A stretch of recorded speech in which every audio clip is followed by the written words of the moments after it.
Hello, my name is Cade Walsh. I'm debuting a horror-based video game that I created recently. It's a very short one, granted, but hopefully it gets the mood across, and that's what I'm actually striving for in this game. It's very simple in concept, very simple in coding, but I really went for the atmosphere here, if that makes sense.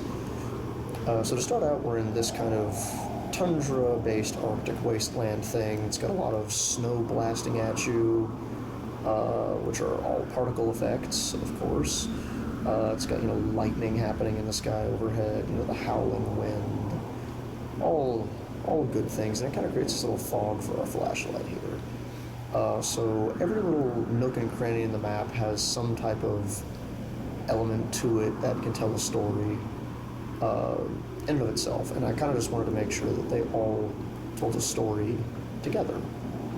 A story of, what this facility is, and as you can clearly see just from the get-go, people have already marked it as hazardous and tried to board it up using very clearly items that they found around the place. And then you can see these two floodlights set up stations staring into this area, which has the blown open kind of look to it, as though something came up from the inside and bashed out through it. And on the inside it is very dark, except for some areas, which is why we have a flashlight for part. And actually, before I do everything over here, you can see that there's like this big hole in the floor that people have tried to re-cement or re-spackle. And as you can tell by the texture, it's kind of still drying, being hit by the moonlight and this uplight over here. Uplight, silly me. And then the first area is really this button. So you just walk over and activate it. And then you'll be kind of making your way down over here, because this door now opens. And it's more of a storage room. So while that's in there, and you go back up here and you'll notice immediately this big open hole in the ceiling.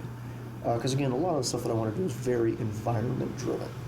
So, you've got the howling snow shooting through there, and the moment you get up here and you turn, the lighting from the hole casts onto a plane, which was deliberately added to kind of set the tone of this piece. It's meant to, you start off with a factory, the first thing you see is the boarded up windows, and, maybe that's not so bad, but when you get up in here, you actually see that there's been a plane that's crashed through it and skidded quite a lot with no pilot visible and just broken through some boxes. So that leads us over to this catwalk, which you'll get across. A lot of what I did in this level was, of course, lighting based, because while you do have a flashlight, the light guided you over to that, which guided you to the catwalk, and yada yada yada. So we hit this button, and you'll notice the catwalk falls over. I'm just going to jump off the platform here, and kind of crashes through. And it's the post that was holding up is like sparking and sizzling now. So now we can hop on down through here, where the thing is crashed through, and you'll notice it says Central Engineering is this way. Now we're in an area with much different lighting. It's now got orange for the most part, some white here and there, but it's not the white and cold blue that we saw outside. That's kind of a way of saying, hey, you're in a new area. It's also a way of attracting players to the fact there's a big orange hole that just opened in the floor by a thing dropping on it. And so as we make our way over here, that's the first glimpse of the enemy that we have running by, being shown through via a spotlight that has fallen over. And so, it ran past by over there. If you look over here, you'll notice it's just a wall, so there's nothing to go that way, which also makes you wonder, where did it go? But anyway, moving on from that, a lot of this area is kit bashed. In fact, this entire level is kit bashed. Just me standing in this one area and looking around, looking up at the ceiling, looking down at the floor, looking all around me. There are multiple different asset packs being used here, and they all work really well because they all have the same texture definition. That is to say that they are all very high quality, very well done, and because of that, they all kind of just fit together with each other. So, you're out in here, there's a big open room now. Your flashlight can still kind of reach the top, but not as much as it would in one of these hallways. So, this big open room, I did have plans to do more story-based stuff to it, but I just left it pretty simple for now. I can do that later. There's this big gaping door right over here. There's another big one over there. And that one actually says central engineering, pointing through to it. But the only real open pathway is this one. Which brings me to another thing that I did. Despite these hallways being very, very large, I still designed some of them to feel claustrophobic. As you can see, pipes on the ceiling here. Despite the fact that even jumping, you can't reach those pipes, they're still there. If you walk over here, there's clutter all over, and the second enemy. The enemies in this one are actually kind of interesting, as the first one was the only one that is a true jump scare. The rest actually walk on a set pathway because I wanted to shy away from the, oh no, a cheap jump scare because RNG or because I opened a box or whatever. But I want there to actually be a constant fear in the level that one of these things can be near you or be by you, which is actually why they have sound. As you can hear, they play a music box and will rewind themselves if it runs out. As you can hear there. So I'm going to run over and hit this button real quick. Now he's going to stop and stand still. This is kind of a one-shot hallway, so I don't actually want to aggravate him because there'd be nowhere for me to run. But if they get up to you, they will get you. So I kind of wanted there to be a constant fear there. That button that I just pressed opens up the next area, which is central engineering. It's basically a lot of buttons, as I kind of wanted to fit the theme that you have to jumpstart the power of all of these things, which is why the buttons are right above power breaker. That's the word. So in here, you'll notice more, blown open things, because I really wanted to tell a story with all these things, just in the environment, mise en scène. I probably mispronounced that and butchered it, but, I also am not terribly good at French. So this room, this is a lot more claustrophobic already. There's a lot more pipes hanging down. There's more things, all around you. It feels tighter almost, if that makes sense, all around, despite it being a very high ceiling and very wide walls.